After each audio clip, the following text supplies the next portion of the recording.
कैसे उड़ा करते थे भगवान, इस सवाल का जवाब भी आखिरकार मिल ही गया। कर्नाटक का वीर नारायण मंदिर ऐसे ही कई रहस्यों को समेटे हुए है। इस मंदिर के बाहरी द्वार से ही आप अंदर स्थित भगवान की मूर्ति का दर्शन कर सकते हैं। इस मंदिर को एक सीधी रेखा में बनाया गया है जिसके 7 द्वार हैं।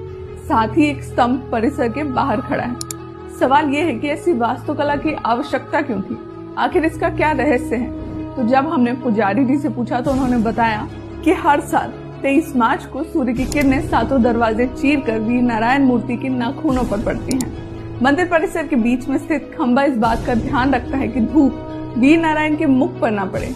मूर्ति अपने में ही एक रहस्य है जिसके हाथ शेर के पंजे के जैसे हैं। पुजारी जी बताते हैं कि नाखूनों पर जब 23 मार्च को धूप पड़ती है तो इनमें से कई प्रकार के रंग निकलते हैं। मंदिर को 108 चमकदार खंभों पर रोका गया है जो किसी शीशे की तरह हैं, जिनमें आप अपना चेहरा भी देख सकते हैं। 108 सनातन सभ्यता का चमत्कारी अंक है, मगर जो चीज चौंकाने वाली है वो है यहाँ मौजूद नक्काशी। भगवान विष्णु की एक नक्काशी को जब डिकोड किया गया तो देखा गया कि उन्होंने कई तरह के मॉडर्न गैजेट्स पकड़े हुए हैं। साथ ही आप और गौर से देखने की कोशिश करेंगे तो आपको उनके पैरों के पास उड़ने वाले 2 गियर भी दिख जाएंगे, जिसे शुरुआत में फूल समझा जा रहा था, मगर फूलों को जमीन में 90 डिग्री एंगल पर कौन रखेगा। चलो रख भी दिया तो आखिर आधा जमीन के अंदर कौन दफन करेगा। इस गैजेट के बारे में जानने के लिए जब और नक्काशी को देखा गया तो उसमें मौजूद थी गरुण जी की नक्काशी। भगवान गरुण जी उड़कर कहीं भी पहुंच जाते थे, ऐसा जिक्र पुराणों में मिलता है। इस नक्काशी में भी आप गरुण जी को एक पैराशूट टाइप सूट पहने हुए देखेंगे।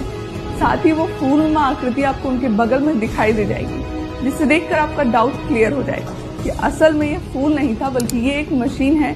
जैसे एरोप्लेन के मोटर्स होते हैं जिनमें घूमने वाले पंखे के ब्लेड होते हैं, इसी शानदार गैजेट के जरिए भगवान अपनी उड़ान भरा करते थे। हाल ही में पीटर सॉल्समैन ने ऐसी ही एक डिवाइस का आविष्कार भी किया है।